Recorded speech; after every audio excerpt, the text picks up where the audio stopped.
Il s'agit dans cette vidéo de faire un rappel de collège et quelques compléments pour le lycée concernant les quadrilatères particuliers. On dira pour ce quadrilatère que les deux côtés rouges là sont des côtés opposés, de même que ces côtés bleus, et évidemment deux côtés qui ont un sommet commun, ici le point A, le côté AD et AB, sont des côtés consécutifs. Première particularité qui va nous intéresser pour un quadrilatère va être lorsqu'il va avoir deux côtés parallèles, et on appelle une telle figure avec deux côtés parallèles un trapèze. Il existe deux cas particuliers de trapèze qui valent le coup d'être vus. Le trapèze rectangle.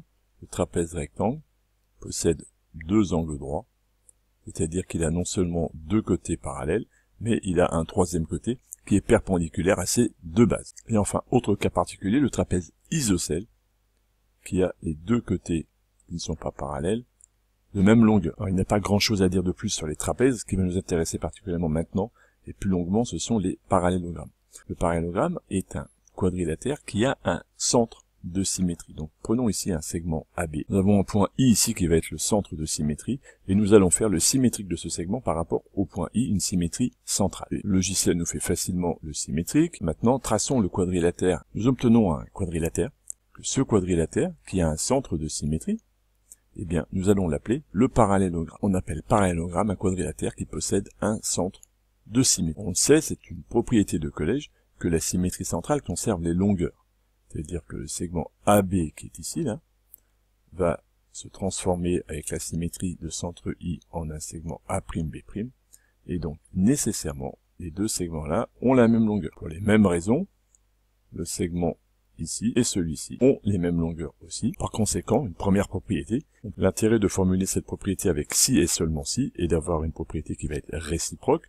Si j'ai un quadrilatère qui a ses côtés opposés de même longueur, alors il est parallélogramme, et réciproquement, si j'ai un parallélogramme, alors il a ses côtés opposés de même longueur. La propriété va dans les deux sens.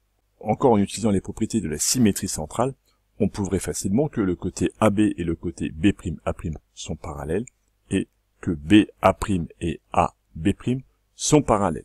On obtient donc une deuxième propriété, bâtie sur le même principe. Un quadrilatère est un parallélogramme si et seulement si il a ses côtés opposés, parallèles, deux à deux. Intéressons-nous maintenant aux diagonales de mon parallélogramme, B, B' et A'.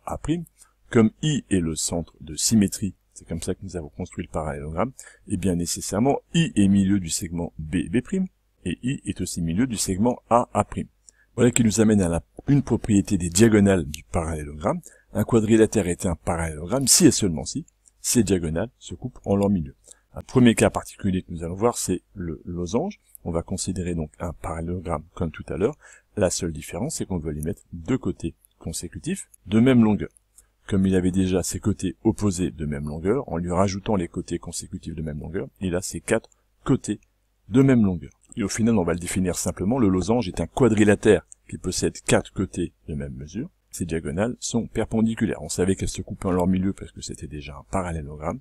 Et bien, non seulement les diagonales se coupent en leur milieu, mais en plus, on rajoute une qualité, elles sont perpendiculaires. On retiendra cette propriété. Un quadrilatère est un losange si et seulement si ces diagonales se coupent perpendiculairement en leur milieu. On va passer au rectangle, figure évidemment connue, il ne s'agit pas de la découvrir. Un rectangle est un parallélogramme qui possède un angle droit. À partir du moment où un parallélogramme a un angle droit, il en a quatre. Avec les diagonales, on arrive à une particularité là qui est intéressante, qui est parfois oubliée. Un parallélogramme est un rectangle si et seulement si ces diagonales sont de même longueur. Donc dès que j'ai un parallélogramme, si je rajoute comme condition diagonale de même longueur, nécessairement c'est un rectangle, et inversement. Dès que j'ai un rectangle, eh bien je peux affirmer que ces diagonales sont de même longueur et qu'il s'agit d'un parallélogramme.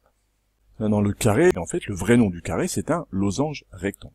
Et qu'il est en même temps losange, en même temps rectangle, il rassemble les deux qualités précédentes, et c'est ça qui lui donnera le nom de carré. Tout a déjà été vu, on va le dire comme ça, rapidement. Un quadrilatère est un carré, si je m'intéresse à ses côtés, si et seulement si, eh bien il a tous ses côtés de même longueur et perpendiculaires.